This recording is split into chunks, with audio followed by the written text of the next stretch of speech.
Hi there, my name is Aaron Short. Welcome to my YouTube channel. Today I'm Aaron? yes, I'm very lucky because I'm joined by the one and only Mr. Dick Boak. How you doing, Dick?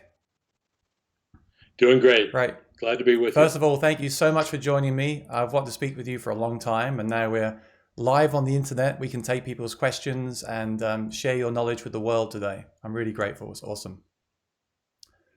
Well, it's a good thing because we have plenty of time during this Yeah, craziness. exactly. That's why I thought we'd take our minds off that and talk about the awesome thing that is Martin guitar. And you can see that from our awesome t-shirts as well. All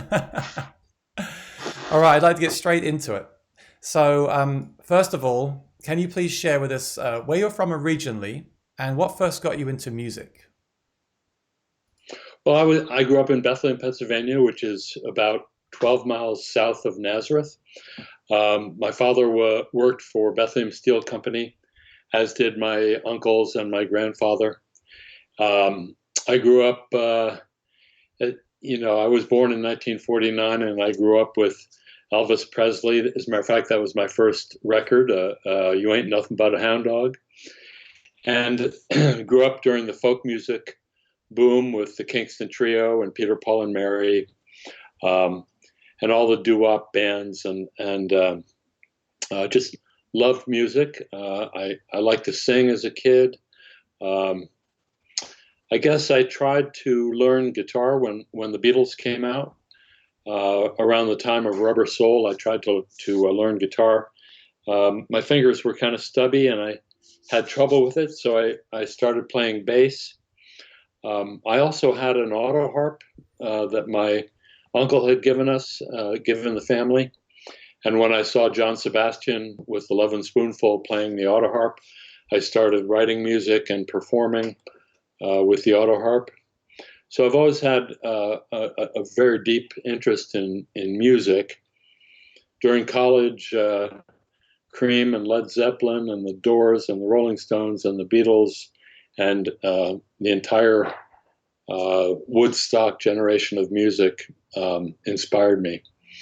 So it's kind of my roots.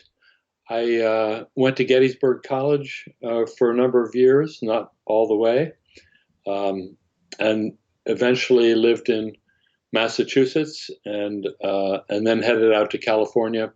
I lived on a commune in California, a pretty famous commune called Morning Star Ranch, north of San Francisco. That was run by Lou Gottlieb, who used to be in the folk group The Limelighters, and came back after several years. After several years in California, came back, got a job teaching art in a small school called Blair Academy, about 45 minutes from here in New Jersey. And the interesting thing, to drive from Bethlehem to Blair Academy in New Jersey, I had to go right through the town of Nazareth. And I saw a billboard that said, take the tour of Martin Guitars.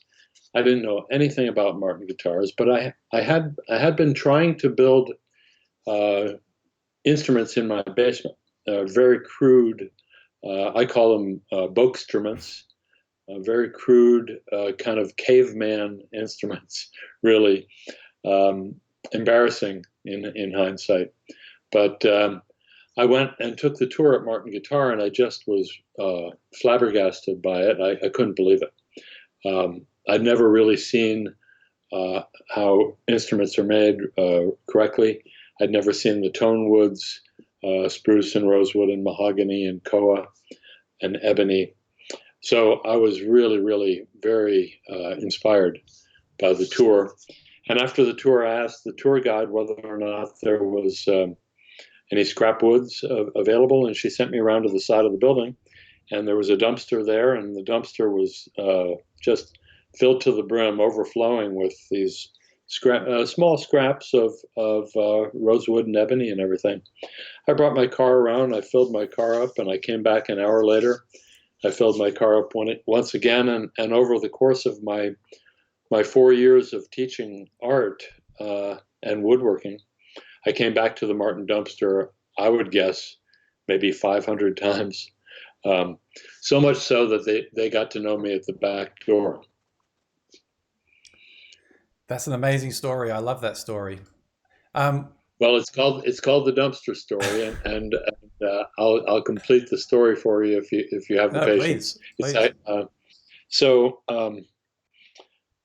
after going to the dumpster a number of times, the foreman of the back door got to know me. He was Pennsylvania Dutch, which is actually Pennsylvania Deutsch, or German.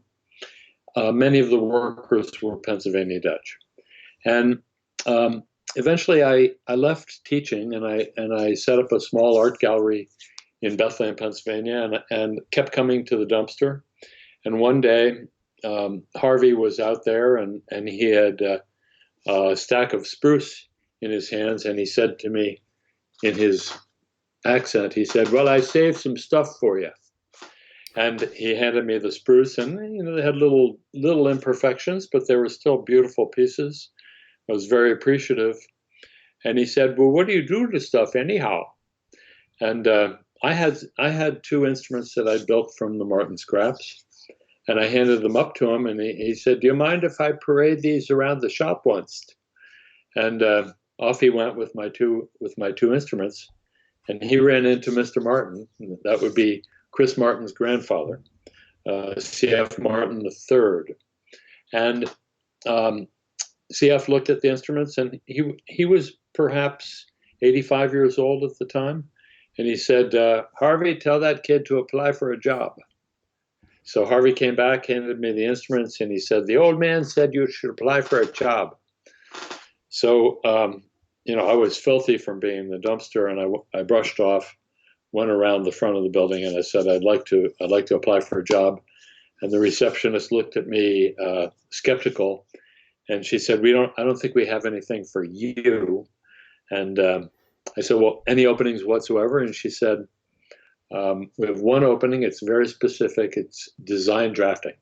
I said, "Well, I've been doing design drafting for 10 years, and I've been teaching it for 4 years. I have examples of my draftings in the car." She was doing her nails, and she said, "We're really looking for somebody that has experience with woodworking." And I said, "Well, here's some jewelry boxes and lathe turnings that I've made out of your scraps, and I have more in the car. Shall I bring them in?" She said, "We're really looking for somebody that has experience with instrument making and guitars." And I said, "Well, here's two instruments that I made, and the old man said I should apply for a job."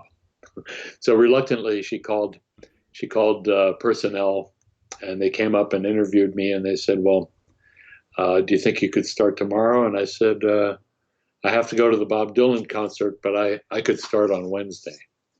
So that was 43 years ago, 44 years ago. And, I felt very, very lucky to, to be entering into a job that combined my love of music, art, and woodworking all in one thing. Mm. That's an amazing story. And you worked there the whole time until you retired just a few years ago, right? Yeah, 42 years. I was fired briefly. Oh, I didn't know that. I was fired. It's a funny story, but I was fired briefly uh, about 1 year, a year and a half in, for insubordination to my supervisor, who was in the engineering department. And eventually things came around. Justice was kind of served. He got fired eventually, uh, and I was hired back. So Mm. everything worked out. Wow, I see. Oh, so was Chris Martin there at that time? Well, he was pretty young. He's 5 years younger than I am, and he was off at the University of Boston University. Mm. Um, and I knew him. He'd come work during summers and things like that. And I met him pretty quickly, and we became friends, pretty good friends, and have remained so. But yeah, he was just starting. He was starting his career as I was starting mine. Mm. Obviously, one of the things we all love about the company is it's a family-run business. the Hmm. history behind it. And you actually worked, the amazing museum there, you put that together, am I right? Well, I don't want to take any credit away from Chris because Chris Martin, um, he made everything happen. And he did give me a very long leash. Um, I really appreciate the support that he gave me.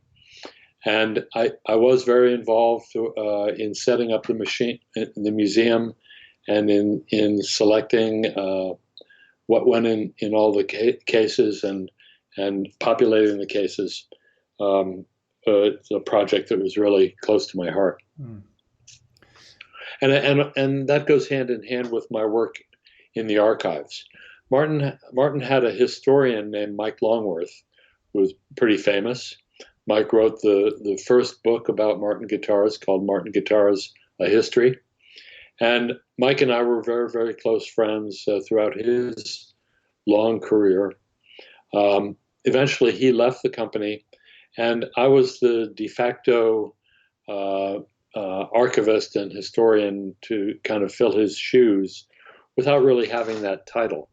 Um, but eventually, I became the head of the museum and the archivist. I see. So let's backtrack a bit then. So you got that awesome story of how you got the job there. What was it like there in the early days for you? Can you take us right back to the when you first started working there? Well, Chris's father, Frank Herbert Martin, was the president of the company, and Chris's grandfather, C.F. Martin III, who liked to be called Fred, but nobody ever did call him Fred. They call him Mr. Martin out of great respect.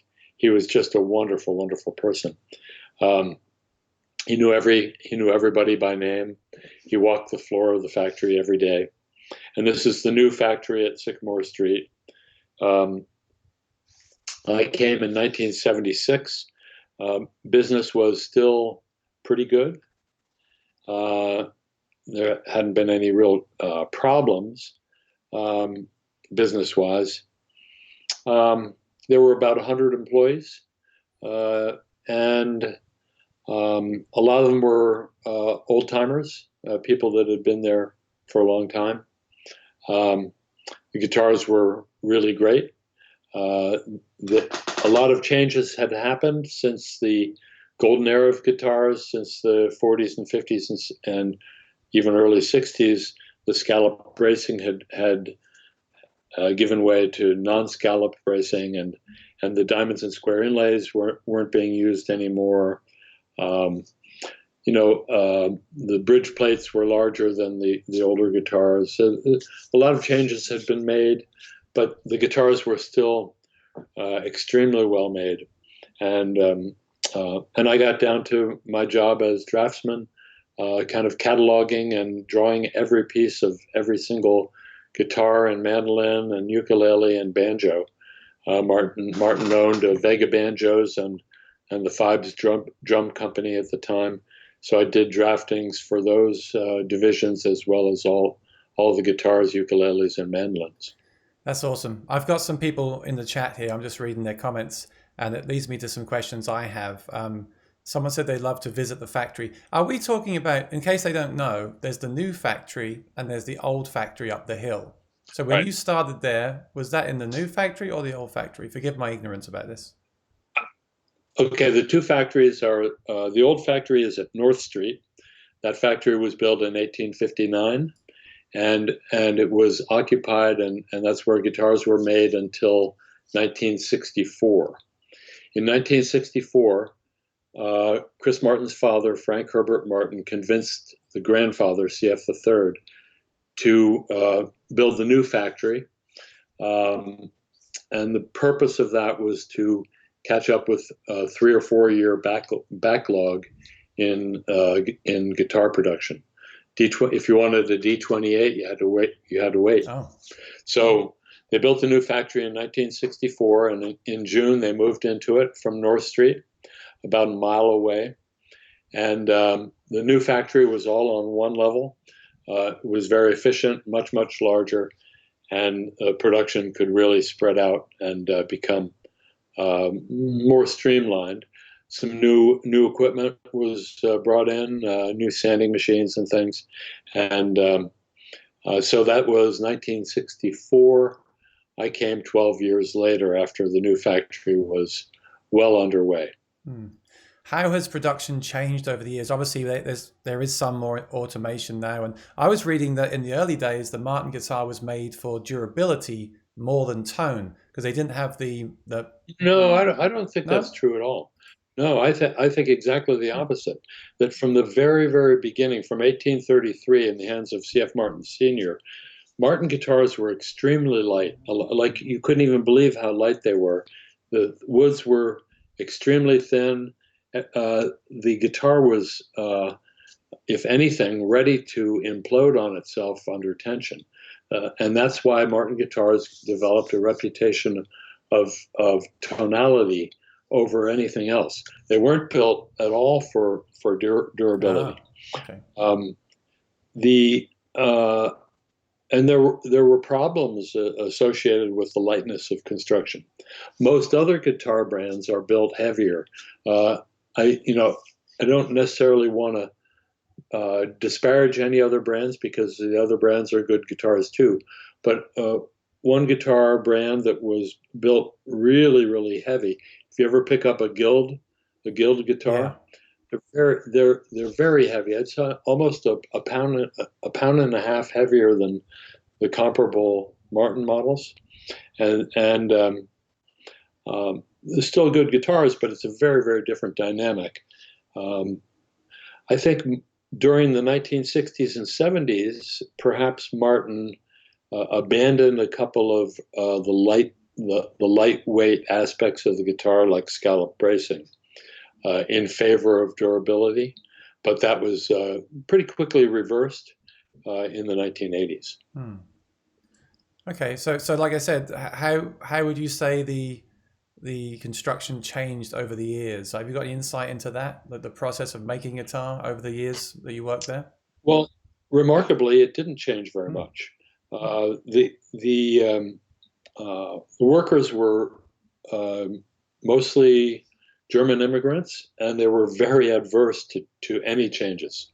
Um, the old wooden molds, and all the old tools and the processes of doing the jobs were unbelievably consistent and adhered to stubbornly in kind of a Germanic way. So I'd say even though there was always a desire to be efficient and to improve the product, it was never done at the expense of new machinery or anything like that. If a new tool or a new machine was brought in, it was imperative that it not interfere with the integrity or the quality or the tonality of the guitar. It had to actually be an improvement. Sometimes it was done, maybe in more recent times, it was done to prevent repetitive motion injuries, like tightening clamps and things could be hard on your wrists if you did it all day. There were a number of spraying, things like that. There were a number of jobs that could create problems if you did them over many Hmm. decades. Um, the technology started to really take off, um, I'd say, in the early 1980s with the advent of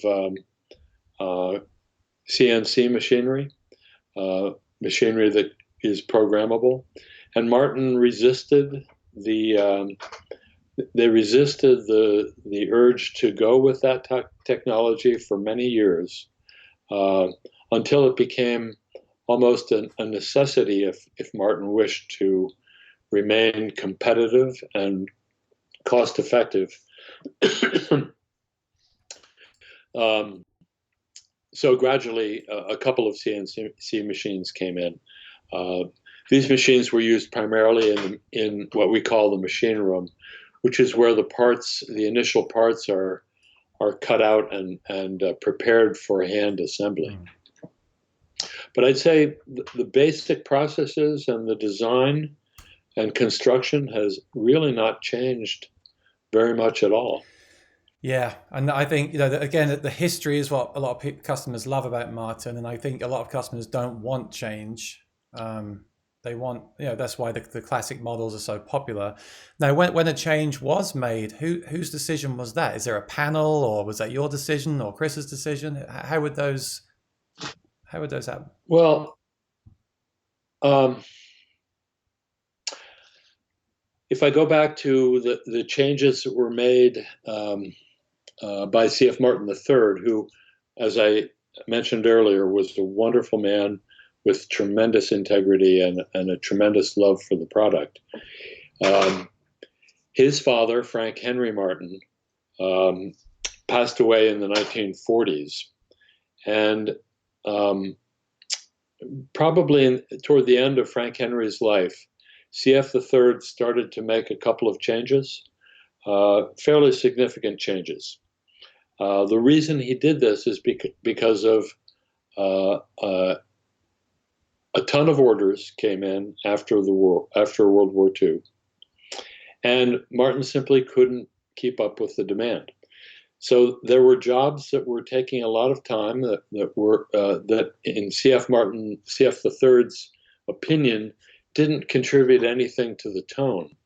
Like the diamond and square inlays on the fingerboard, which were tedious to inlay, the herringbone trim around the perimeter. Those two things were among the first to go, even though they're very, very beloved features of Martin guitars. He got rid of them in order to accelerate or streamline the production a little bit to be able to fill the back orders. Hmm. He also did get rid of scallop bracing, um, maybe to increase the speed of guitar production, but also perhaps because people were using heavier strings that were exerting pressure on the tops and pulling up on the top a little bit, causing a belly in the top. And it's possible that scalloping was suspended just for that purpose as well.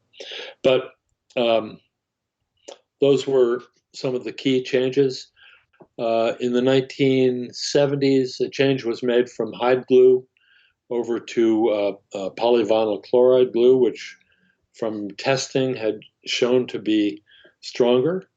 It wasn't until many, many years later that people started to talk about hide glue as possibly having a positive impact on tone. So hide glue is not a very efficient um, manufacturing process, but we still do use it for recreations of our older guitars, like the Authentic series of instruments. Yeah, I wanted to ask you about that. Over the years, I've had these questions about tone, and people discuss this all the time on the forums and online. What are your thoughts about hide glue and different construction methods that they used to use? Do you think that they are as important as people think they are? Well, it depends on your ear. I mean, it certainly is possible to make a great guitar without using hide glue. Um, the, there was a scientist named Dr. Michael Kasha, and he did a lot of research about tone and hearing. And he said that without a 17% improvement in tone, the human ear is not capable of deciphering that difference. Um, so, in his estimation, it was necessary to make multiple amendments to an instrument in order to have an impact on tone that actually was discernible. I argue that a little bit because I think people have different types of hearing. A seasoned musician can hear an out of tune note or a difference in the flavoring of the sound much, much more than somebody that doesn't know anything about guitars. As a matter of fact, a person that doesn't know about guitars might hear a $50 cheap guitar and think that it's his. Why is that any worse than a $5,000 guitar? And not understand the really subtle differences in tone. So from my position, every element of the guitar has an influence on the tone. Every single piece, and you can look at it from a position of optimization, where if you want the best tone, if you want to optimize the tone, you can always go a step further with every aspect of the instrument. And we could talk about the details of that. There's a lot to be said about that subject. Hide glue certainly dries to a hard crystalline uh, um, consistency, whereas the polyvinyl chloride glues dry to a more elastic, I don't necessarily want to say rubbery, but maybe that's the best word. So there's a slightly different way that the tone travels through hide glue than it does through the polyvinyl glues. And that's why if you're just talking about tone, hide glue is the way to go. That's good to know. Lacquering is another thing. If you're just talking about tone, the thinner the finish and the harder the finish, the better. Probably French polishing, which is extremely thin and applied by hand, using a varnish, a little bit of linseed oil, and some alcohol. That's how things were done on the really early Martin guitars. But gradually, spraying technology and lacquer technology came into play.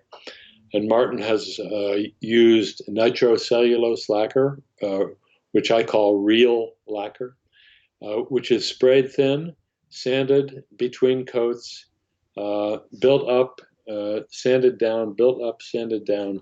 So it keeps it very, very thin. It dries very hard. It shrinks and loses its plasticizers and solvents over time. And it's an extremely good finish for tone. Most guitar companies use much, much thicker finishes of,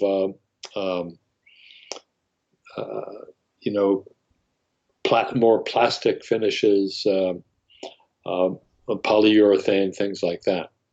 So I think the lacquer plays a tremendous role in the tone.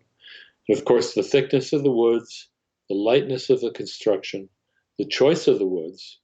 If you are looking at different types of spruce, tapping different types of spruce to hear the tone that they produce before they're even used for an instrument.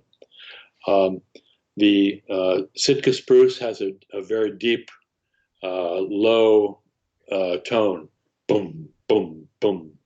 And as you move up through the different types of spruce, like Engelmann spruce from the Rocky Mountains, boom, boom, boom, a little bit higher than Sitka spruce. And then you move to European spruce, which is a little stiffer, boom, boom, boom.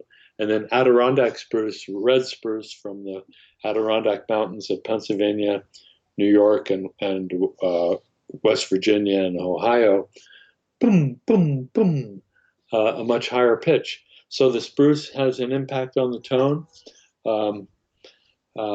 People love the red spruce for not even knowing that it produces a high tap tuning pitch. It just has a very lively tonality, a very projective tone.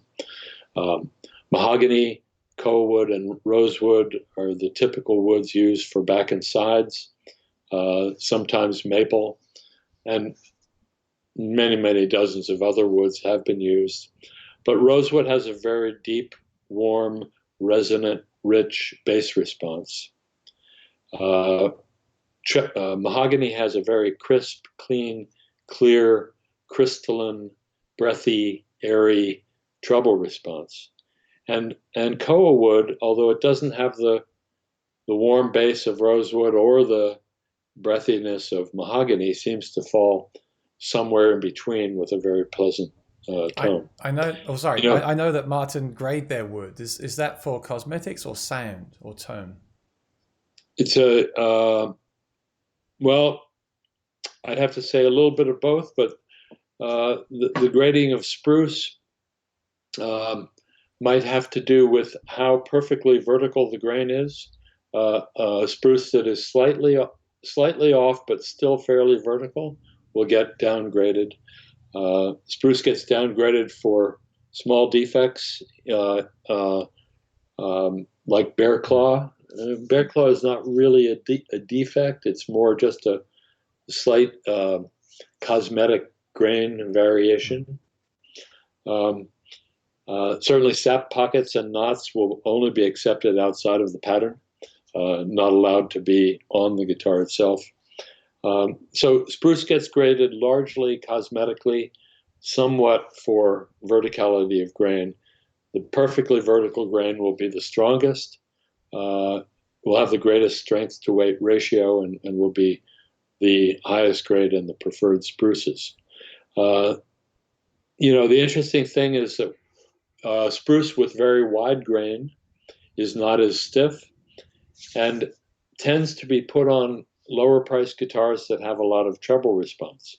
So a wide grained, what I call a floppy top, um, which would usually muddy up the tone, is used on guitars that have mahogany back and sides. So it's really a perfect choice. Because the two factors balance out to produce a really great sound.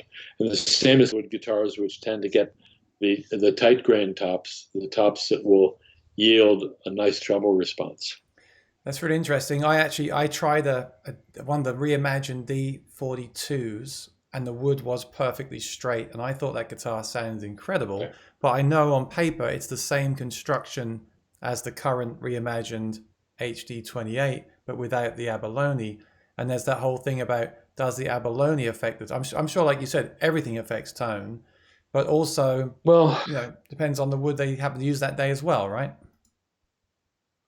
abalone by itself, I don't think would have any impact on the tone, but I think if you took a cross section of the edge of the guitar, you would see that there's what is called the ribbon lining. The ribbon lining is the curved piece of Spanish cedar, which, by the way, is the conduit by which the vibrations move from the top into the sides and the back, and is a very critical part of the tone of the guitar. And the material that the ribbon is made out of is also very critical. Spanish cedar being, I think, the optimum material. Other great materials are basswood or linden wood, used on violins a great deal, and also mahogany is often used. But I still think Spanish cedar is the best material. So if you think of that little triangle that is in the corner of the junction of the top and the back and the sides, the abalone actually infringes on it a little bit and removes wood that would normally be flowing through that little area. So I think the abalone does have a very small effect. Not sure it's a positive effect. I think it diminishes the wood-to-wood contact. Interesting. Through the lining. Interesting. It's funny what you said earlier about the $50 guitar, because when I posted on the unofficial Martin Guitar forum that you were joining me, someone said they saw my video of a $50 guitar versus a $1,500 Martin guitar, and it reminded me of that. And I did play those to family and friends, and they did say the Martin sounded slightly better, but it wasn't a huge difference. They both sound like guitars, but I can tell you that playing them is a completely different thing. You've also got to factor in the feel, the construction, all these things about an instrument, and it's really interesting to hear you talk about the different ways to make a guitar. Having said that, I've played I played a D45 one day and didn't preferred the D28 and vice versa. Each guitar is very unique as well, right? Would you agree with that? Yeah, I do.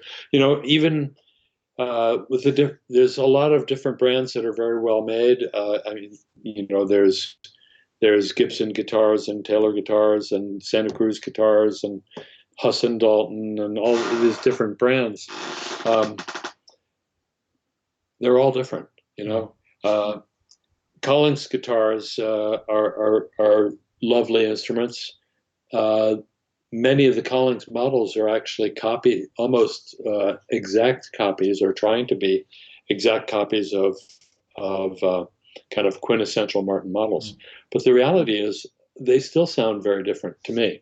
Um, of course, the differences as you become more refined with your appreciation of instruments, the differences between guitars are more and more subtle.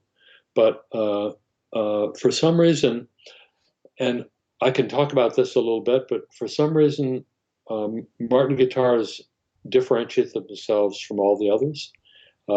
The other guitars, to me, seem stiff and a little bit unresponsive. Um, Whereas the Martin feels to me like uh, a cock-loaded spring, a spring that is waiting to be interrupted but with your fingers. And the minute you do, the whole instrument, the neck, the body, and everything just responds with a woodiness and a flavoring and a warmth and a clarity Mm. that is not seen in other instruments. I agree, and that's why I love them too. I mean, obviously, those other builders, like you said, they're kind of copying and inspired by, and they are great instruments. But I love, I've always loved the Martin sound. I also love Martin because of the history, though, and particularly the artist models, which I definitely want to talk to you about because you helped to develop those artist models, right?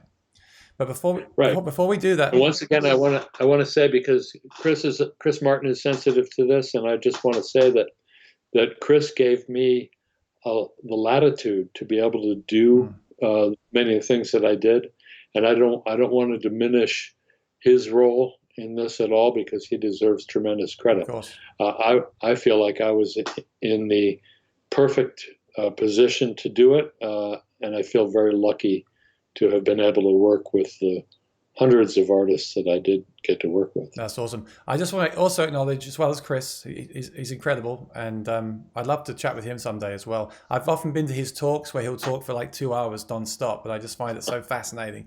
I do also want to acknowledge people in the chat. Thank you for hanging out with us. We really appreciate it. About 30 people here today. Great. And I want to make sure I acknowledge you guys. So welcome from Florida, Atlanta. Ty has a Martin HD28 custom shop Adirondack top. So Addy is another thing, right? Adirondack, another kind of wood you Yep. can use. Um, We talked about that. yeah, but Red spruce, high pitch. yeah, and we'll get into that more as well with the artist models. Ty Roberts, thank you for joining us. He said, please restate the name of your guest. This is Dick Boak, Ty Roberts. um, I'm just reading And just through. for Ty's purposes, Ty, I worked for Martin Guitars for 42 years and retired in 2018. Yep. Someone said, what is your favorite model, personally? Your favorite model of Martin? Oh, that's so difficult. I love them all. I love every single model. I really love small guitars. I brought the Tours guitars back Mm. from the old molds that I found in the attic. I brought them back into production and had these little tiny parlor guitars reissued. But I'd have to say that my favorite guitar to play is the orchestra model. I play the prototype for the OM28V Vintage Series orchestra model. I think that's the most. The orchestra model is it's the best of both worlds. It's got great it's great for rhythm guitar. It's also really great for finger picking and lead. So it's very versatile.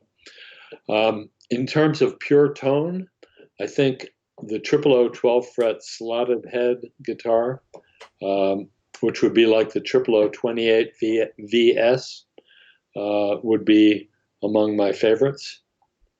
And I don't want to take anything away from the dreadnoughts. They're extremely powerful. So it really is difficult for me to pick a model.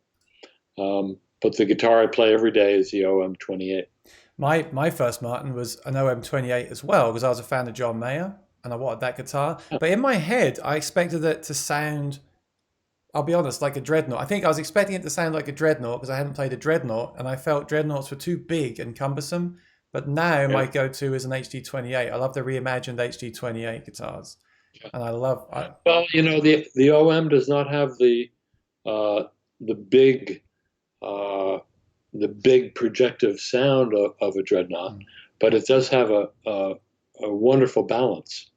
And the other thing is that when you play this, it's very difficult to describe tone. I have hundreds of words that I use to describe tone, but there's something about the OM28 where when you play uh, when you play all six strings, you can hear them individually, and they also work very nicely together as a group. Mm. And I call it. This is what I call it.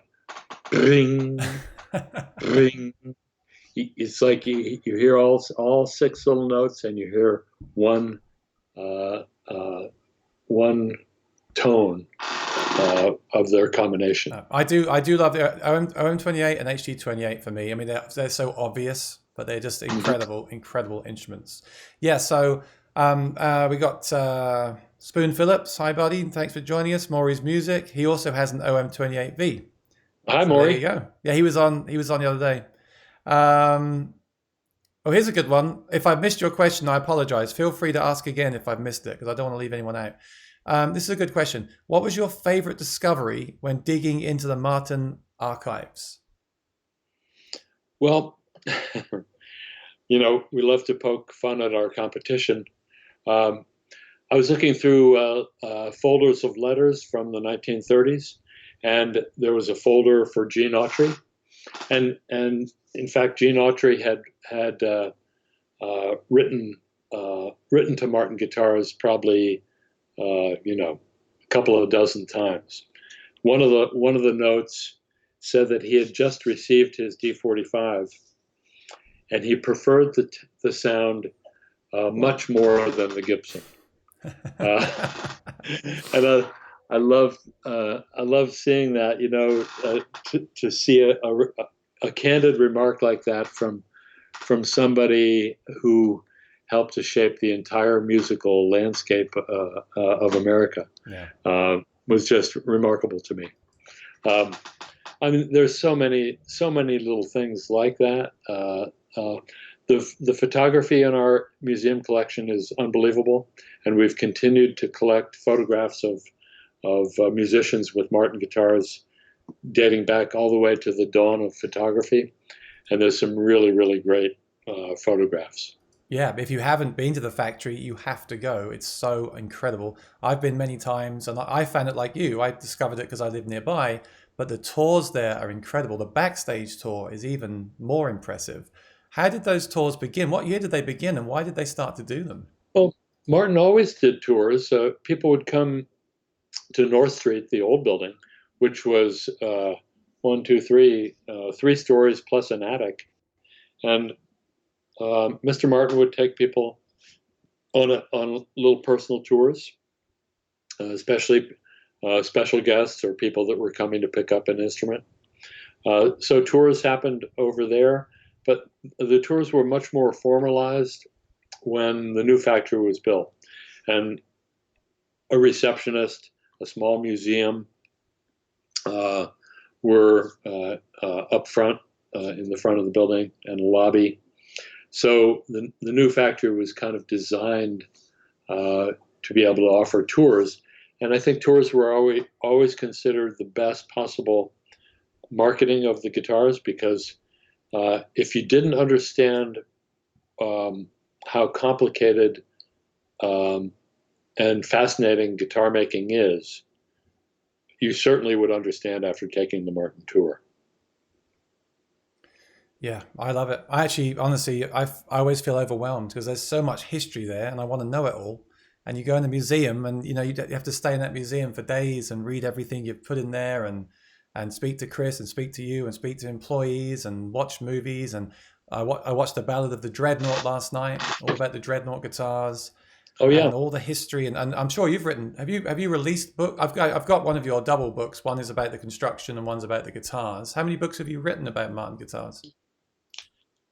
Well, I've been involved with every one of them, but I think my name is on five, at least five, maybe six books. And then I was the person behind a number of books, furnishing materials to researchers so that books could be written. So I've actually uh, penned two books. One is Martin Guitar Masterpieces, and one is the Arcadia book called C.F. Martin and Company, um, Images of America. So the other books are co-authored. I co-authored a book about the contra ukulele with my co-author Lawrence Bartram. I co-authored two history books, one called The Martin Guitar History, one called Martin Guitar, A Technical Reference, Yeah. with Richard Johnston. And then, there was a book that I assisted with Richard Johnston and Jim Washburn. So many. It's hard to remember them all. I need to get them because Maury and I were going to do some videos on different models, you know, and research them and do it. So I'm worried that you'll watch it and tell us we got the wrong information because you know everything. But I'll definitely get your books and check them out. Well, the problem is that the technical reference, Martin Guitar is a technical reference, which was really a great book to have to answer those I have questions that one. Yeah. about specific models. It was so popular that it's now out of print. Oh, really? Yeah, I have that. Printed by Hal Leonard, and it's out of print right now, so they're a little hard to I find. have the one which is 2 in 1. There's 2 books in one. Yeah, That's the that's one. a red one and a Yeah, black I one. got The that. black one is the history. The red one is the technical reference. Yeah, that's awesome. All right, that's so incredible. So what I want to do now is talk about the artist models. Obviously, when MTV Unplugged came out and Eric Clapton had his now iconic guitar, which was a OMV 28, right? If I'm not wrong. Triple O 20, Oh, Triple O. a Triple O 42 Ah, from 1939. ah, There was actually two different guitars on the MTV Unplugged show. Um, Two different Martin guitars. One was the 1939 Triple O 42, and the other one, which Andy Fairweather Lowe was playing, was a Triple O 28 that had been modified by Mike Longworth uh, with kind of after the fact inlay to make a Triple O 45. So those two instruments were on the show. And when I started working with Eric Clapton to put together the specifications, we thought it might be a nice, instead of simply copying or recreating a Triple O 42, to actually combine the specifications of the two models and offer kind of a vintage inspired hybrid. So that's what we did for the first Clapton model, which was the Triple O 42 EC. We decided to make 461 of them, and we took them to the trade show. The Martin sales manager was very skeptical about the project because it was not an inexpensive guitar. But all 461 of the instruments sold out within an hour to the dealer network, amazing.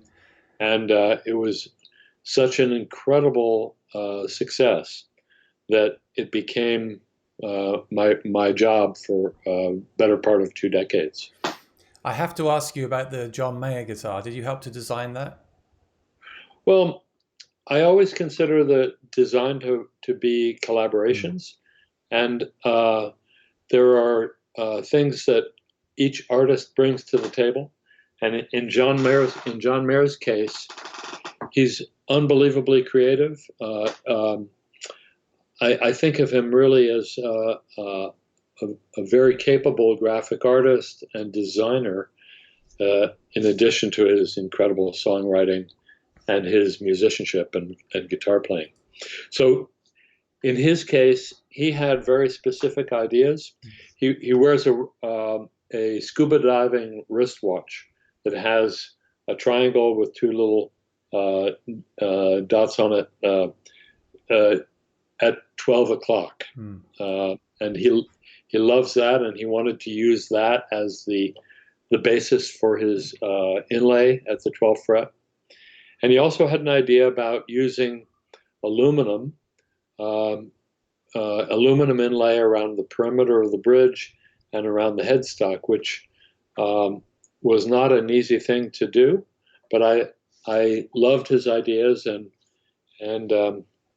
we pulled them off beautifully. I'm just gonna. Those guitars are extremely rare I'll just show right that now. to the camera. Yeah, there it is. Let me see if Wow. I can. Yeah. There we go. Oh, yeah. Yep. Now I actually owned one of those. Wow. Lucky Yeah, you. I don't. I I don't. don't anymore.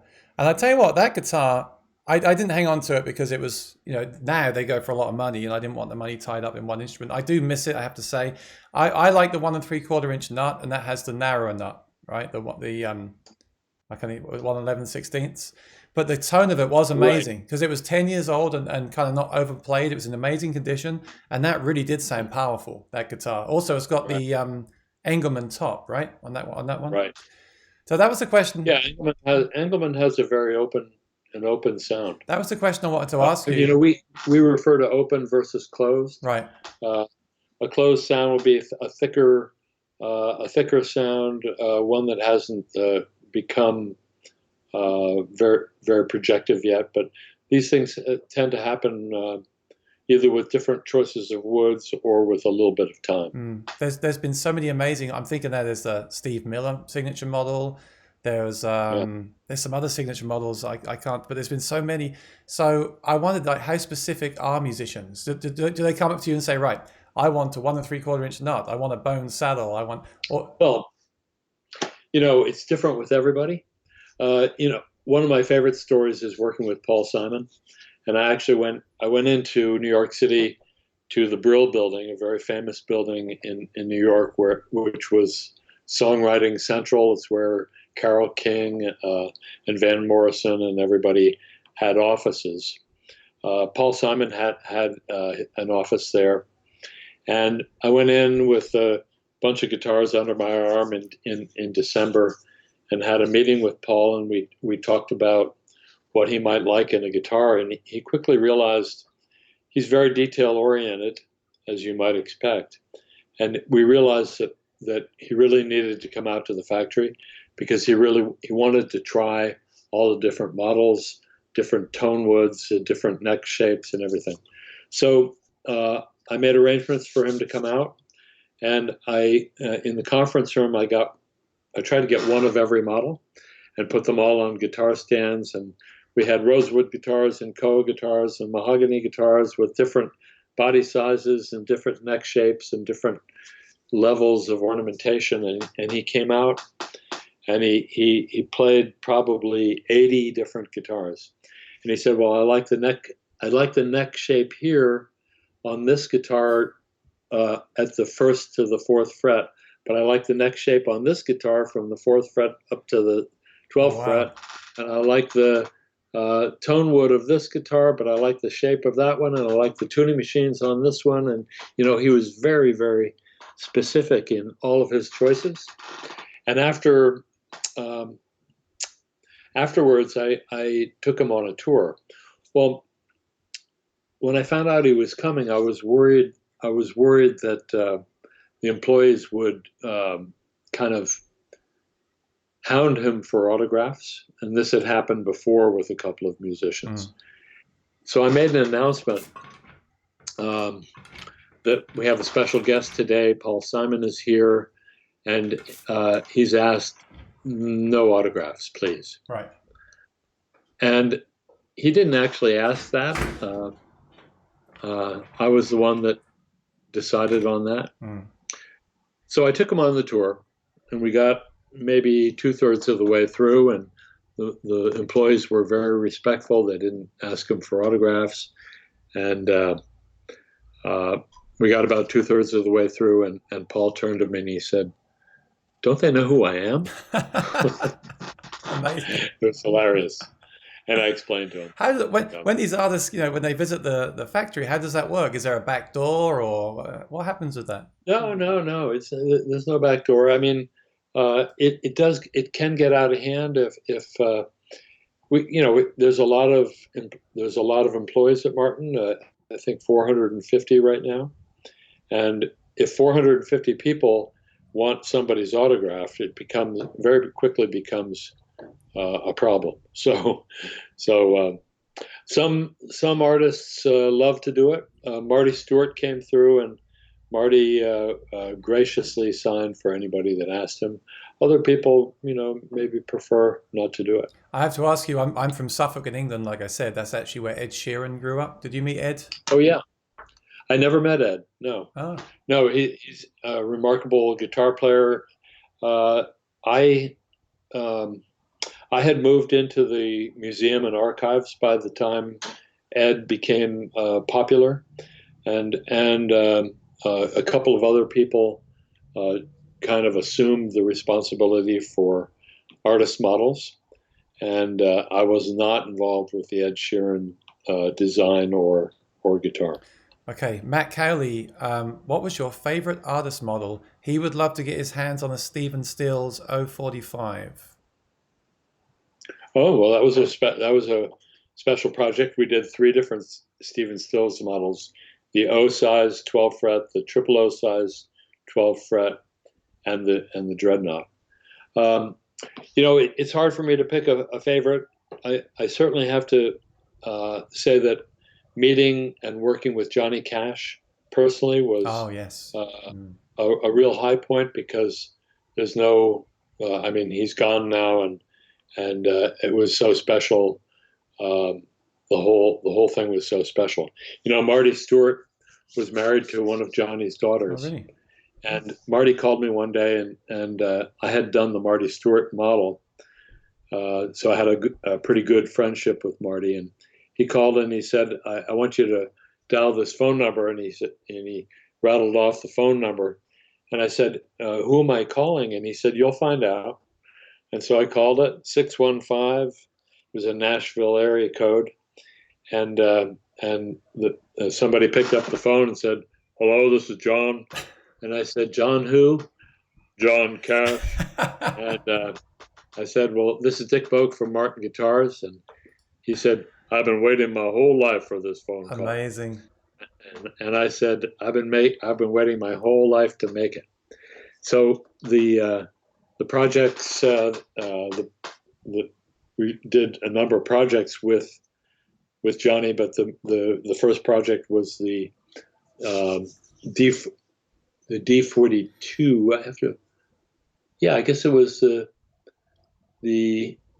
D42 JC, which was all black for the Man in Black, and that was a very, very special project. And those guitars are almost impossible to find. And if I'm not wrong, did that have also had an Engelmann top, right? I think it The does, yes. 35 does, I'm pretty sure. Right.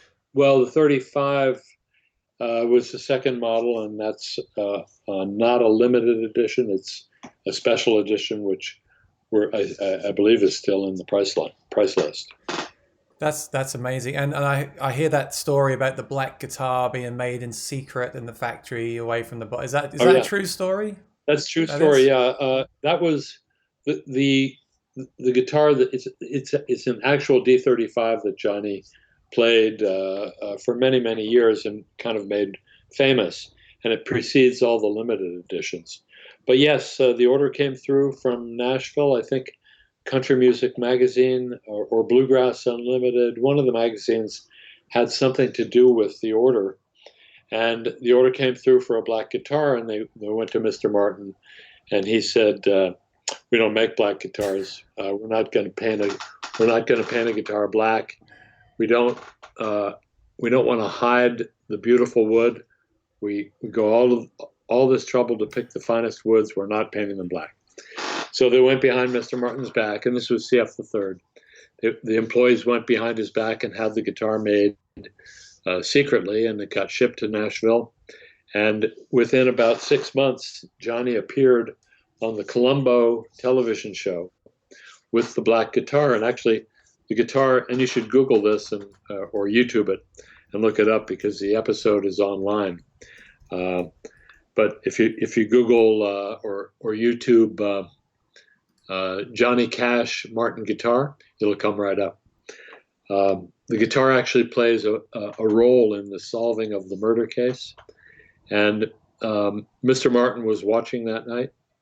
And so we thought, well, next day there's going to be hell to pay. But we think Mr. Martin realized uh, the benefit of being on national television. I love that story. I think I asked Chris that story once at the factory when he was signing people's guitars, and I got the impression maybe that wasn't true, but that's definitely a true story, right? Definitely a true Right. story, and but those are the stories that I became familiar with from talking to the artists. Yeah, that's incredible. So along those lines, like with the John Mayer guitar, was that made in? Were they always made in the custom shop? All those short runs of like the 400 John Mayer guitars, whatever it was, were they all made in the custom No, shop? they were made in regular production, but the prototyping would have been done in a little corner of the custom shop, uh, just a couple of workbenches, and the prototypes would be made. One of the prototypes, we make one or two or sometimes three prototypes, and one of the prototypes would go to the artist to make sure that they loved it. And once they gave the green light, then we would go into production with the specs that had been really, really carefully honed and refined. And if there was anything special that needed to be done differently, that had been worked out in advance. How many changes were allowed to be made, and who was the most fussy? Who was the fussiest with that? Well, um, I'm trying to think of I'm fussiness. thinking of myself when I say that. I'd probably be like, how many, how many would you send? Was there one person in particular that wanted several changes made, or? Um, there were some projects that were more challenging, but one of the projects I made a mistake Hmm. with Stephen Stills's D45. He wanted the constellation of the Southern Cross Ah, from the song Southern Cross to be inlaid the star pattern, the constellation pattern. And I went online and looked up what I thought was the Southern Cross and inlaid it into his prototype and sent it to him. And turns out I had the completely wrong constellation. uh, So uh, we corrected it for the edition. that's really interesting. And then a question for you: say I wanted an OM28 with a Engelmann top, like the John Mayer. Is it possible to order one of those now as a custom order? Well, it's possible to order a guitar that would be virtually the same, but without the signature or the signed label or the number. Uh, the requirement is that you have to change two things, and you certainly can't order a guitar that has an artist's signature in it Hmm. without it being an authorized signature model.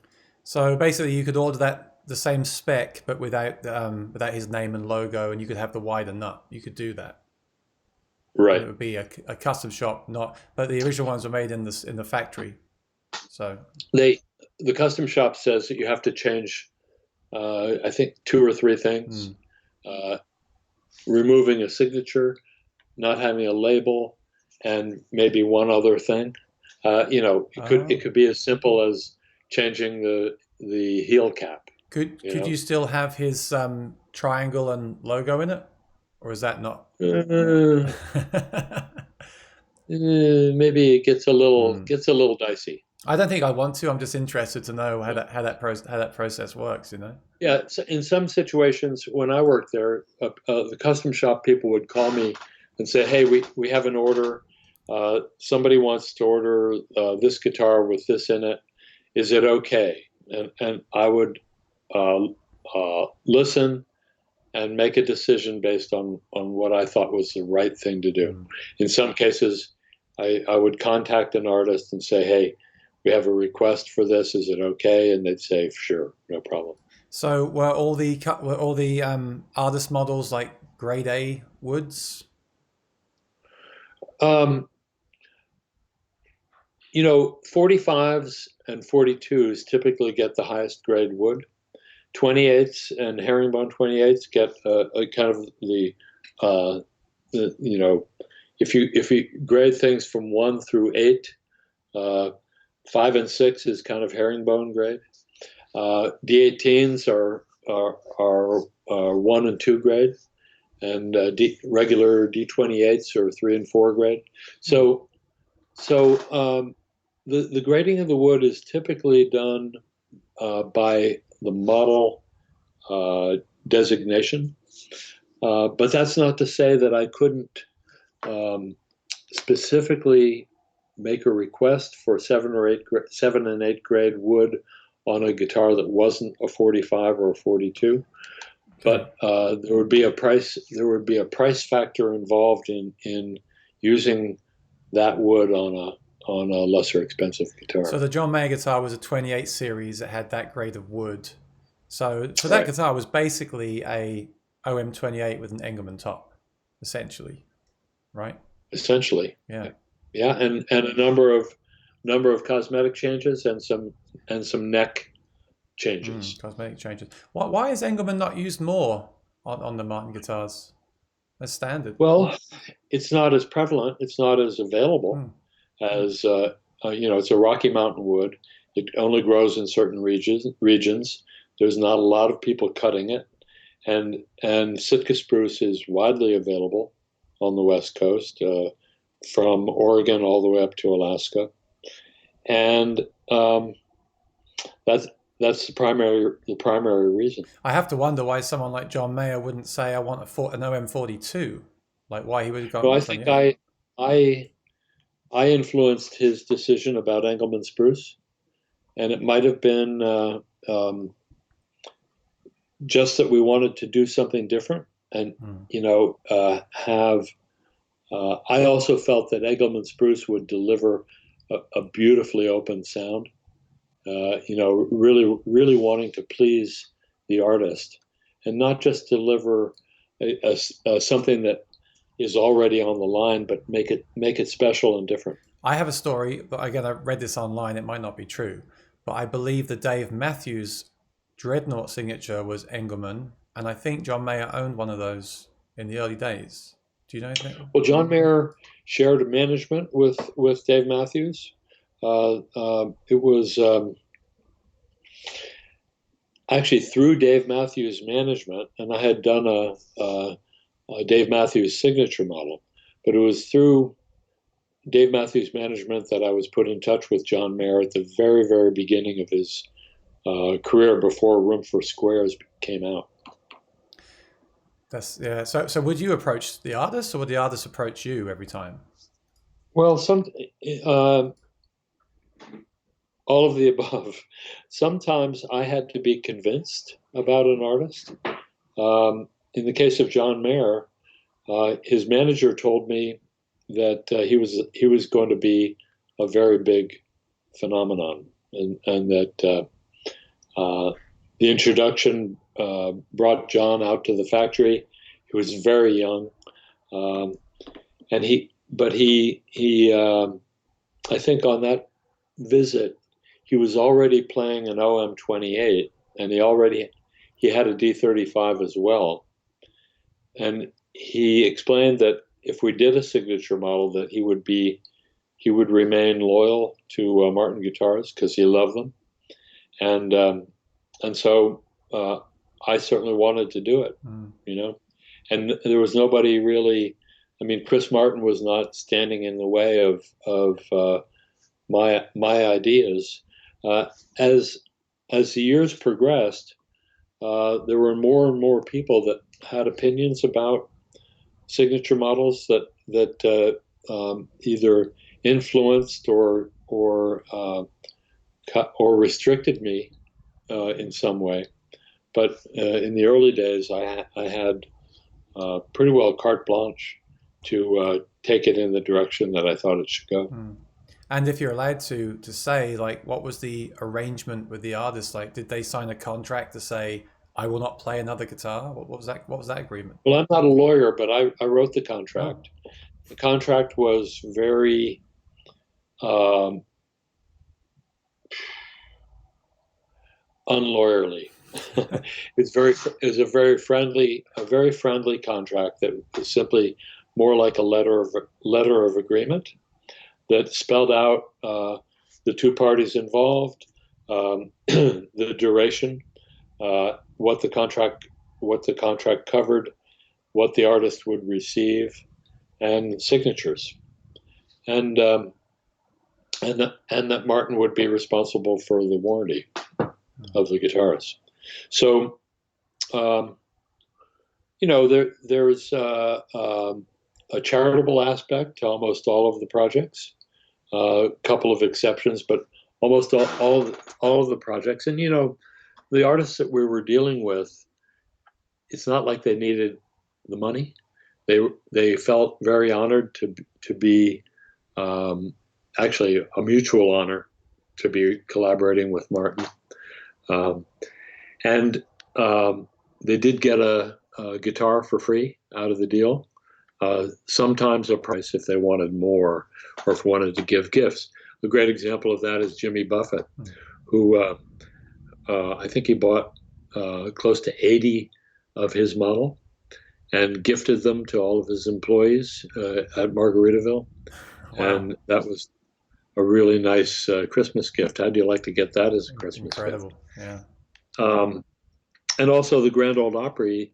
We did a Grand Ole Opry model, and the Opry uh, um, actually allowed all of their professional musician members of the Opry to place an order through me. So that was a special thing too. Did you work on the Dave Matthews Dreadnought? Oh yeah, So, do you yeah. remember why he chose Engelman? I'm obsessed now with Engelman Well, spruce. I don't think he didn't choose it. So there are decisions that I would have made Hmm. to assist the artist in creating something that was unique, different, and considered a little bit more special than a stock model. Hmm. Fascinating. It's not enough just to slap somebody's name on it and call it a signature model and think that people are going to respond to it. Hmm. I think there are ingredients that can be added that enhance the tone, enhance the visual appointments of an instrument, um, and the collectability of the instrument Hmm. that add to its appeal. So I was always trying to um, steer the artist where they needed steering, but also to utilize their ideas wherever possible. Yeah, I Yeah. just find it fascinating to know, why artists want certain woods and styles, and it's interesting you had your, influence as well. You have your own signature model, right? Does that have Engelmann on top? No, no. If I were starting from scratch, um, and were designing my own signature model, I probably would go for a more vintage or authentic series type of instrument. But the opportunity, I had created the artwork for my signature model. Actually, I had created the artwork without even thinking that Martin would ever be interested in using it. But I was approached by Chris as I was nearing my retirement date. I was approached by Chris Martin to see if I had any ideas, and I had done the artwork and showed him, and he liked it, and off they went. Hmm. But it was planned to be in a very specific price range, and it was like they had a template for the model that would receive the artwork that I created. Right, because you're an So, artist as well, right? well, I've been doing pen and ink illustration for most of my Hmm. life, Awesome, awesome. and it for anybody that's interested, I have a website that is dickboak.com and has all my artwork on it, most all of it, and it's a pretty engaging website, and you'll also find lots of guitars on there as Hmm. well. That's great. I'll put that in the description as well for everyone to see that. Good. Um, www.dickboak.com. on my channel, I do a lot about acoustic guitar pickups because when I started playing back in England, I played a lot of like Maton type guitars that were all about the pickup. When I Uh-huh. found Martin, I loved how they sounded acoustic, and I went on this long voyage of trying to have a Martin guitar that sounded incredible plugged in, and that's what led me to Yeah. reviewing pickups and things on my channel. What are your thoughts on acoustic amplification, and how have you seen it change over the years? Well, I was very conservative because I didn't want any part of uh, a sound reinforcement system that altered the guitar. I didn't particularly like things that clipped into the sound hole, or I certainly didn't like cutting a big window into the side of the guitar, or a big window for a battery pack or something like that, or really amending anything. I didn't even like the reaming of the end pin hole to be accepting of the quarter-inch jack. But that's something that I certainly went along with because it was practical, and it was, you could back out of that by replacing the end piece if you had to. Eric Clapton actually feels the same way, and he hated the idea of reaming the end pin, and he actually acquired some eighth-inch radio jack end pins, special little end pins that had a hole in them that you could plug in a radio jack, and you could do that without, without changing, say, the 1939 00042, which was worth $100,000 or more. So I always gravitated towards a simple under the saddle transducer going directly to the jack, maybe with simple active electronics. If you don't have active electronics, you really need to use a direct box, and I didn't like that idea. So when Fishman came out with the Gold Plus, this is after the 332 pickup, which was passive. The Gold Plus came out, which was beryllium copper under the saddle pickup with really very even response, and active electronics inside the guitar that were unobtrusive. Couldn't really see it. There was a battery inside. It didn't add a lot of weight to the instrument, didn't screw around with the sound or tone, and all it was about was sending a signal out of the guitar, no volume and tone controls, sending a good, clean, accurate signal to the amplifier or to the board, and from then you could EQ it outside of the guitar. That seemed to me, that's what Eric Clapton wanted. It's what Paul Simon wanted. It's what virtually every artist that I worked with. They were all professionals. They didn't need volume and tone controls and holes cut into their guitar. So pretty much, and to this day, that's what I prefer on a Martin guitar. I did have a couple of exceptions. There was I have to come back to this because I'm forgetting. You get old like me, and you can't remember things. There's a lot to remember. I was going to say, I mean, I could sit and talk about pickups for an hour, for 3 hours straight. I mean, I totally agree. The Fishman, the active one, is a great option. And my friend just said to me, I'm talking about John Mayer a lot. I make no apologies. I'm a John Mayer fan. I had that guitar, and you helped to develop it. That's why I've talked about it so much. The one I had the white plastic battery holder inside the end block.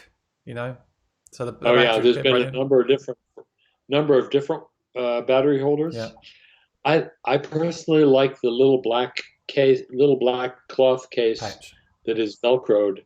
You can Velcro it anywhere inside, and it's pretty unobtrusive. I didn't like the white plastic one. I think things have changed because now we have like I've just reviewed the guitar behind me. I'll just go to my camera. I've got the Modern Deluxe with the new Aura HD in there. So now we have Aura pedals. There's numerous IR impulse response pedals now. You can process the guitar outside of the guitar. But then people say, I don't want to carry a pedal around, so they get a guitar with stuff in it, and then they say it's affecting the tone. I always felt like the Bag's Anthem, the soft under saddles would be like a shock absorber, absorb some tone. The Matrix never did that for me. But then also times have changed with like percussive playing, and of course the under saddles don't pick up the body sound like the the body transducers. I don't know. That's why I made a channel about it. It's a huge subject, and Well, you know, there's so many choices, yeah, and uh, I'm a purist. I'm not an acoustic electric. I'm not an electric guitar player, and I'm not really much of an acoustic electric player. Um, so if I am plugging in, I just want it to sound like as much like an acoustic guitar as possible. And there are a lot of different systems. LR Bags makes really good things. I hear comments from some musicians that changed over from Fishman to LR Bags and really like what they have in those guitars. But I've always been very loyal to Fishman. hmm. I think Fishman is the leader, and sometimes on the more complicated products, it's more than what I want, but I still have great respect for what they're doing. I agree with that. I remember I was playing one night, and a guy said, "Why have you got a pickup?" It was the F1 Aura Plus, which was really ahead of its time. That was a cool system, but of course it was very visual on the guitar. And the guy said to me, "Why have you got that in your Martin? A Martin shouldn't even have a strap pin on it." He said, "You know, Well, it's good." I mean, Clapton would say that. If you're Eric Clapton and you have the 1939 model, Yeah, you're not going to be cutting holes in it. yeah. You know, so that's coming Yeah, from. but obviously we had a question earlier about cutaways. Obviously, Martin do make stage guitars with cutaways because people like me need them. I think it's great to have a pure Martin acoustic and one that you use on stage with a cutaway and an advanced pickup. But I remember I said to someone at the factory, one of my friends at the factory once, about you don't make a guitar with a cutaway and no pickup.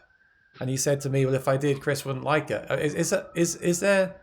I mean, I say that, and now we've got these new models like the SC, which is very futuristic looking. I mean, which direction do you Yeah. think Martin are going now with that stuff? Have you got any insight into that?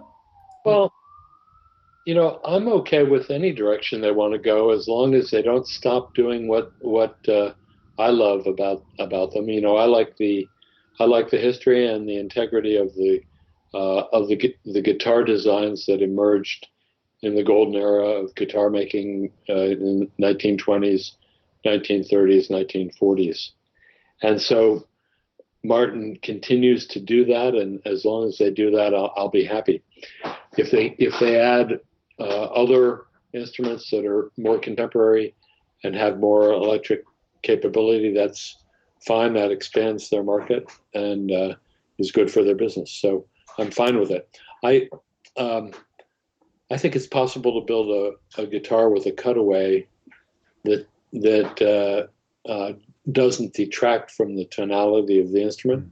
I mean, you are cutting a pretty significant section of the upper bout away to have a cutaway, but most of the sound is coming from below the sound hole. Hmm. So I've played some really great guitars. Uh, Lawrence Juber of Paul McCartney and Wings initiated with me a number of projects that are OM. We'll call them Schoenberg cutaways, and they're magnificent guitars.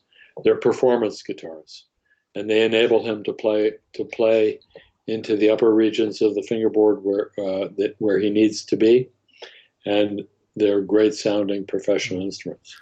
I'll share a story, and it'll make me sound crazy, but what? So what? I had an HDC, the colorway with the anthem in it, and I had a friend that had the D42 in Sunburst, whatever, and his guitar blew mine away, and I pulled the pickup out. And I swear then, when we did a back-to-back test, he couldn't tell. It made a big difference. Now, some people don't agree with me with that. I'm but I also believe that we do need tools for a job, which is why I feel like Lawrence does. Right. If you have a cutaway with a great plug-and-play pickup, and you have a standard guitar, I think for me, that's the best of both worlds. It's hard to try and make one guitar that does everything perfectly, you know?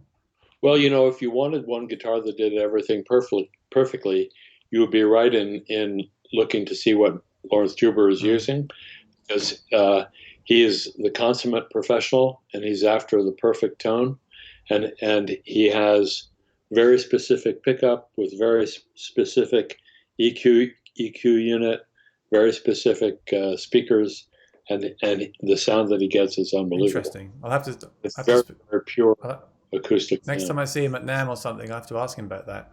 'Cause I'm always fascinated what other people use. Um, I mean, Tommy Emmanuel is a bit like that. Tommy Emmanuel's Right. been to the factory, right? He's done the tour. Yeah.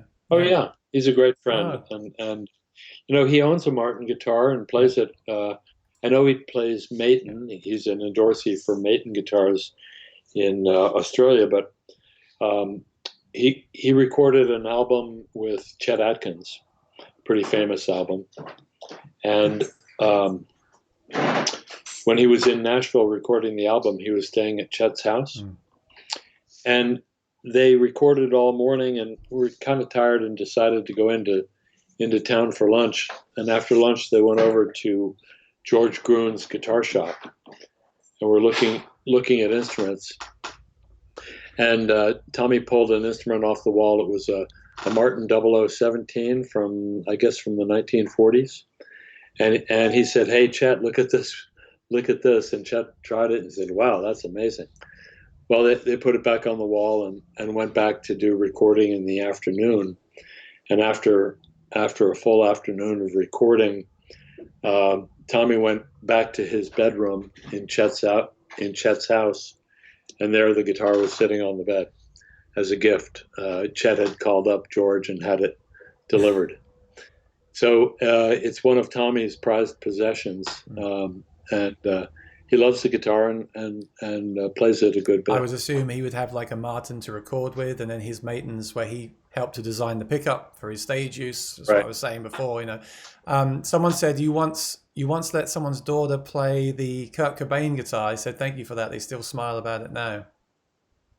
The grandma, was it called grandma guitar? Grandpa. Grandpa, excuse me. Right. That's a D18, right? D18.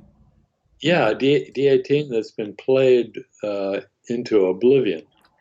It just looks like somebody played it with a hacksaw blade. Awesome. So that I hadn't thought about the Juba guitar. So was that one that you worked on, the Lawrence Juba?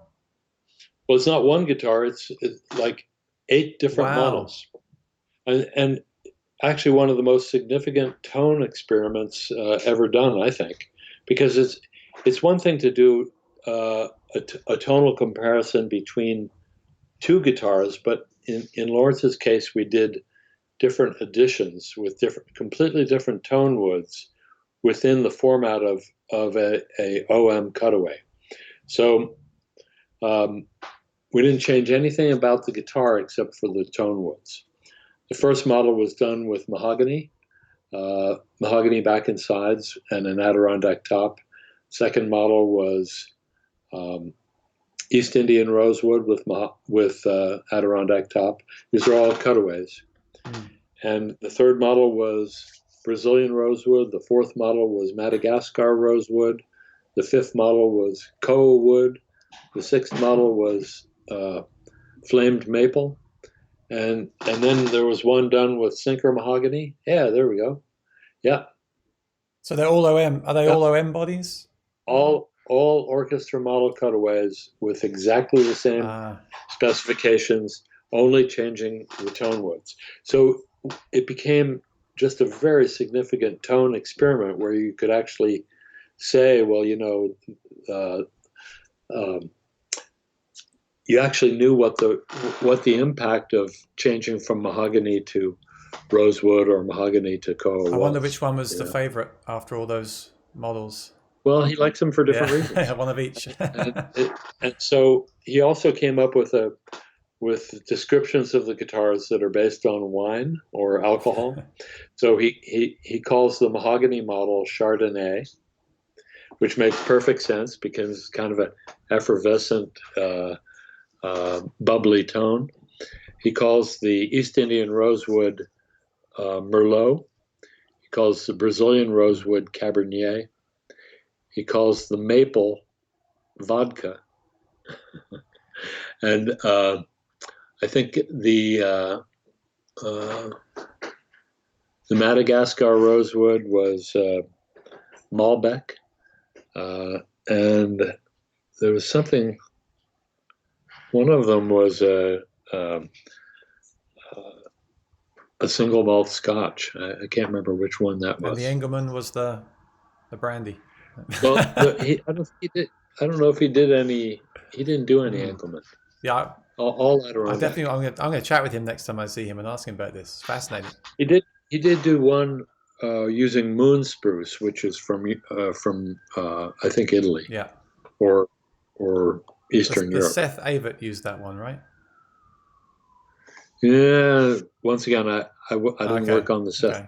guitar. So the electronics in the Juba were. So is that something he added himself later on, or was that done at the factory? Sometimes he would send us an electronic package that he would want installed.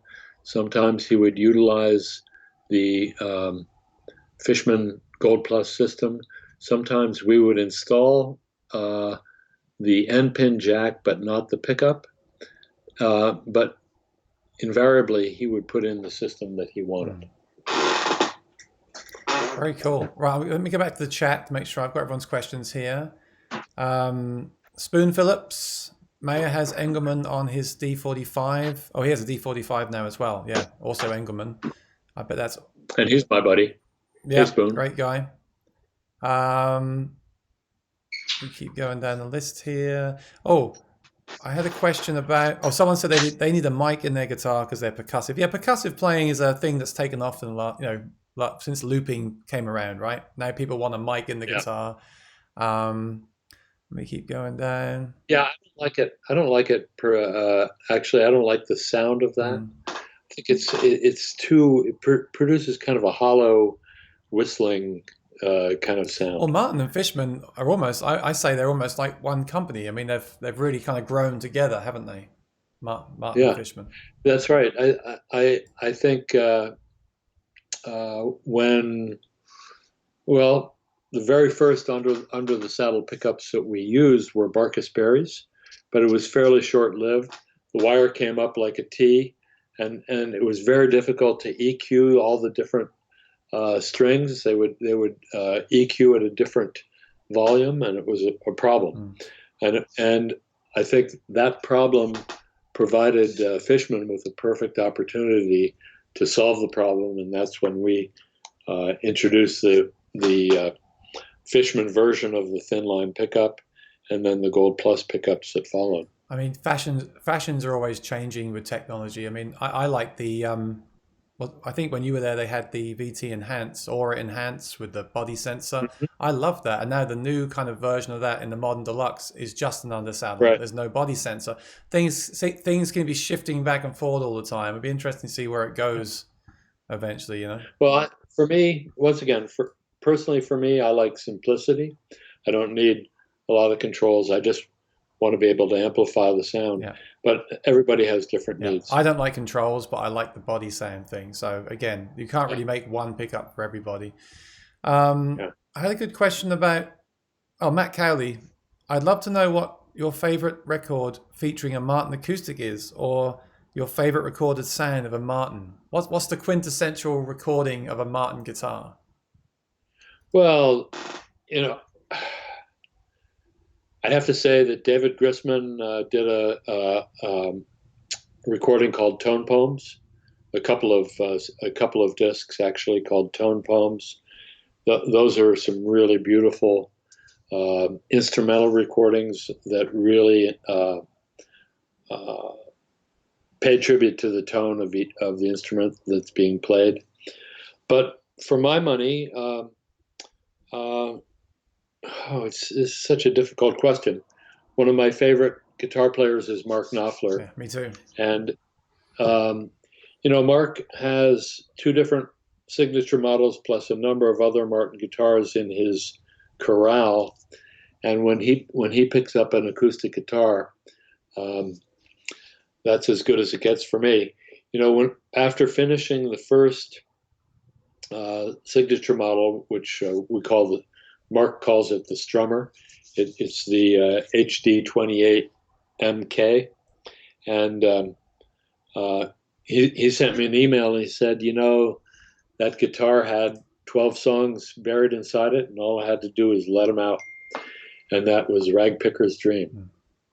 So that's one of the most special things, is to have have a musician of that caliber, uh, be playing and recording with your guitars and actually having the instrument inspire songs. Mm. I guess Johnny Cash, all those songs too. And um, what about the Elvis guitar with the cover on it? Do you have any information on that? Well, the cover doesn't do anything for the sound, but I felt it was necessary, and it was very difficult to do, but I think we pulled it off pretty nicely. Mm. And uh, I actually I call the cover the tone Yeah, suppressor. it must kill the tone, right? I mean, Completely. there is a very nice D28 underneath that leather Yeah. cover. Uh, I think Elvis used it for the flash, for the look Yeah. of it. Uh, he also played. He was a pretty good player, better than what most people realize. But I think the cover produced a very percussive um, kind of drummer type of sound. I'd love to show up to the Martin factory with one of those models and say, "My guitar doesn't sound right." Takes. There's a funny story about that. We shipped a D41 out to a customer in I think it was in Colorado, and the guitar was beautiful. Um, he loved the guitar, but it just didn't sound right, and he wanted to return it. Uh, the Martin customer service people were baffled by this. So, well, we don't usually let people return a guitar because they don't like the way it sounds. But eventually they had him send it back, and it turns out there was a piece of foam rubber inside of his guitar. It's about a 6-inch square piece of foam rubber that's used to hold a cafeteria cup inside the sound hole during lacquering. Oh. It prevents lacquer from getting on the inside. So they take the foam rubber, they put it inside the guitar, then they take the cup, they scrunch it up, put it in, and let it come back against the sound hole. And somebody had left that piece of foam rubber, and it got stuffed down by the bridge where you couldn't see it. Hmm. And all we did is remove it, and the guitar sounded great. That's a funny story. Yeah, I have to admit, one of my favorite things now with the cell phone is to take the strings off. Oh, excuse me. Take the strings off, put the camera inside, and look around the inside of the guitar. I love how the guitars look on the inside as well. All the Oh yeah, bracing and yeah, everything, and it's really, yeah. They're yeah, they beautiful. really are. They look incredible. And if you go to the factory, they also give you a cutout, don't they, of the sound hole as a Right. souvenir. Not necessarily from your No, specific right. guitar, but it's a nice thing that they've done that for a long And I time. also went to the old factory, and I think we got some pieces of wood there too. I'm not sure if they gave them to us or Yeah, we were talking about the new factory and the old yeah. factory. The old factory is now the location of Guitar Makers Connection. I had started the store originally as Woodworker's Dream. It was one of the many, many jobs I had in my succession of jobs at Martin. And it was designed to sell guitar kits and also to sell exotic woods to the architecture and custom woodworking market. And the store kind of morphed into Guitar Makers Connection. What's going on with Tonewoods right now? What's the we had the sides thing and all that stuff. Where are we at with I see more and more street ebony now. What's your thoughts on the future of conservation and woods? Well, I've always felt that there are almost an infinite number of woods that are viable as tone woods for guitar. Of course, the traditional tone woods, mahogany, koa, and rosewood, are you can anticipate the sound that they're going to produce. But um, I did a study of this. Do you know what specific gravity is? No. Uh, okay, imagine a cubic foot of water. Okay, if you were to weigh a cubic foot of water and compare it to a cubic foot of mahogany, Mhm. the mahogany weighs 0.53 of the weight of a cubic foot of water. Does that make Yeah, sense? yeah. It's called specific gravity, uh, um, which is a relative way of measuring the density and weight of different woods. So the specific gravity of the different woods, rosewood is pretty heavy wood. It's usually 0.81, 0.83, 0.9 in that range, depending on the species. Mahogany is much lighter, zero point 0.5 to zero point 0.6 in that range. Koa wood is maybe in 0.75 to zero point 0.8. Um, Walnut is in that range. So I look at it. I look at woods and I look at their specific gravity, and if they fall within mahogany and rosewood, they probably have a pretty good chance of having some success as a tone wood. Of course, there are some other little factors. The resin content of rosewood seems to have some impact on the warmth.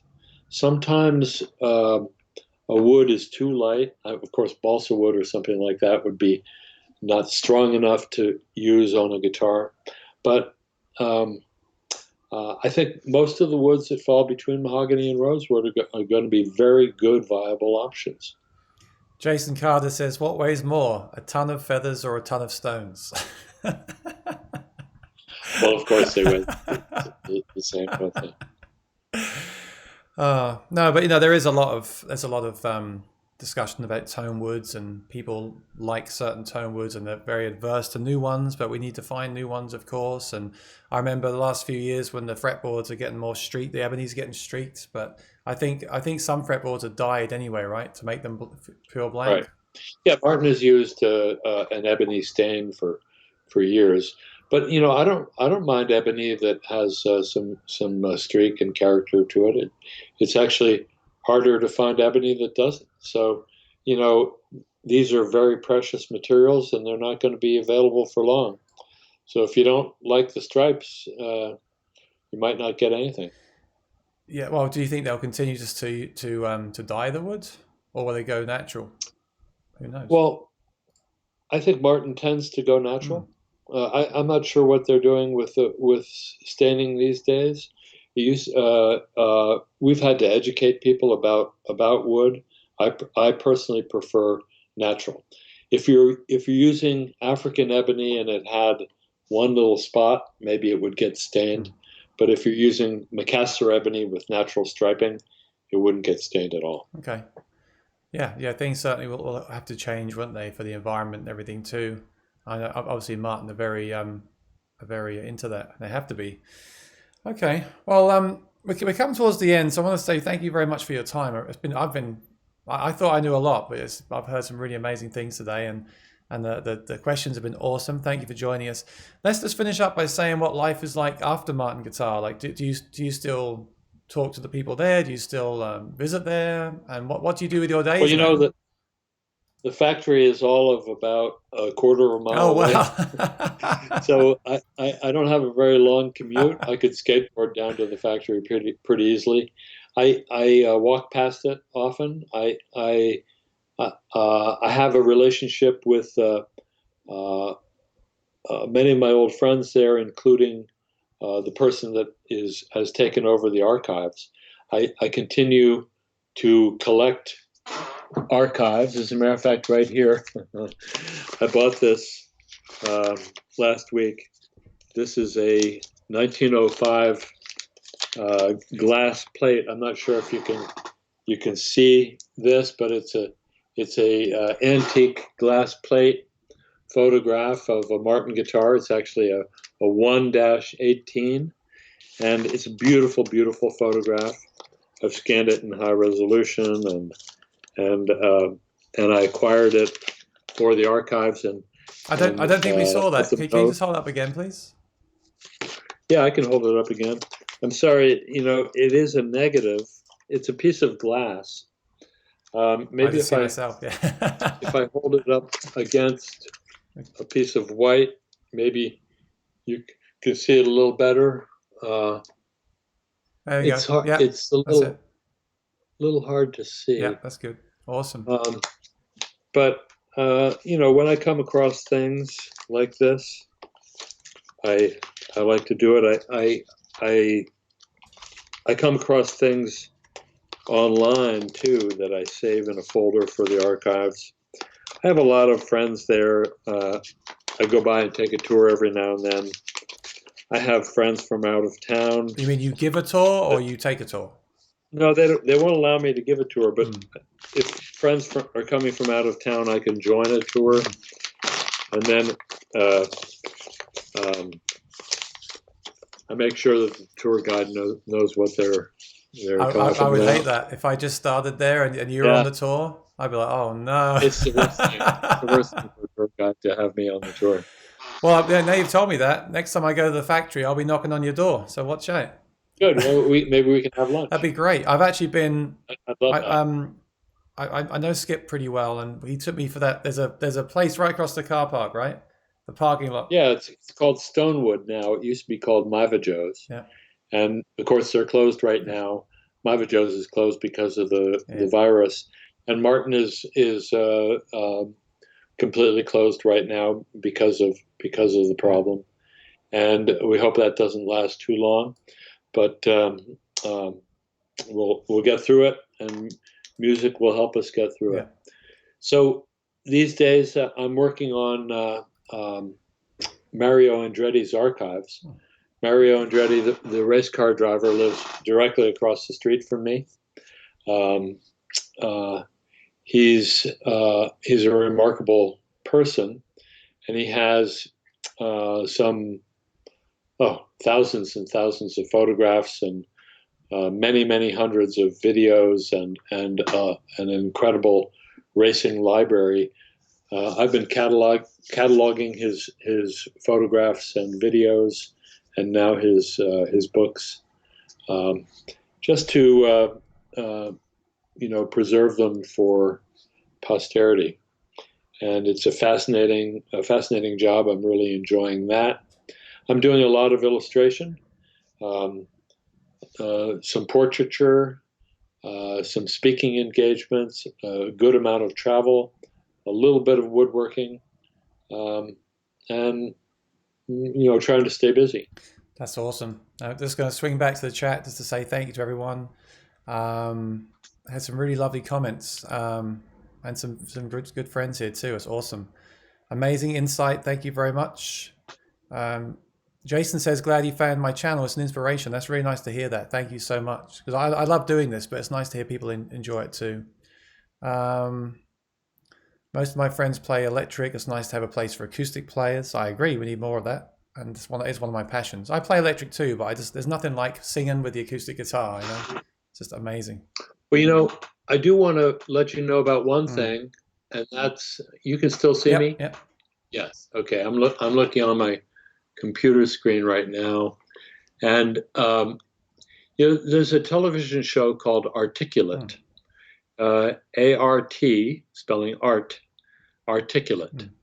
and it's a pretty engaging show. Sean Colvin and Martin Carthy and Jeff Tweedy of Wilco have been on the show, along with a lot of very creative people. And recently they did a segment about me, and it came out Oh, today. great. And if you go to uh, articulateshow.org, you'll be able to find the show. Um, it's in season 5, and it was put online today. And it's only about an 8-minute piece, but it's pretty good, and I'm proud of it. And maybe people will get a chance to check it That's out. awesome. That's great timing as well. And also, yeah, I encourage you to look up Dick's other interviews, read his articles. I think is there a podcast as well? Lots of things. It's a really good little film called "It's Who You Know." So if you go to YouTube and look up "It's Who You Know," Dick Boak, Hmm. a great little movie that was made by my friend Scott, who used to work on videos for MTV, and he did a fabulous job. That's awesome. That's awesome. Well, again, thank you for your time. I've loved this, and it's been amazing. And thank you for everyone that watched it. This will remain online to watch, so please share it with your friends. Please subscribe to my channel. I've got more guests coming. I'd love to get, if you ever speak to Chris, I would love to get him on here. And Yeah, he's a little tougher I to know, get. but maybe you can put a word in for me. And next week I have your friend Craig Thatcher, I believe. So Oh yeah, yeah, he's yeah. fantastic. You'll enjoy So we'll it. have as many Martin guests as we can because I just love talking about the whole history. So Right. Well, I have 800 more stories to tell you, but maybe we could do it again perhaps we can do sometime. a part two, or perhaps we could do something at the factory one day or at your house. At your Yeah. house would be nice. All right. Well, again, thank you for All your right. time. I just stay on. I'll say goodbye when I log off the stream. But for everyone that watched, thank you so much. Again, you can watch it back whenever you want. You can share it with your friends and stay well. And we'll see you next time. Thank you, guys. Bye bye.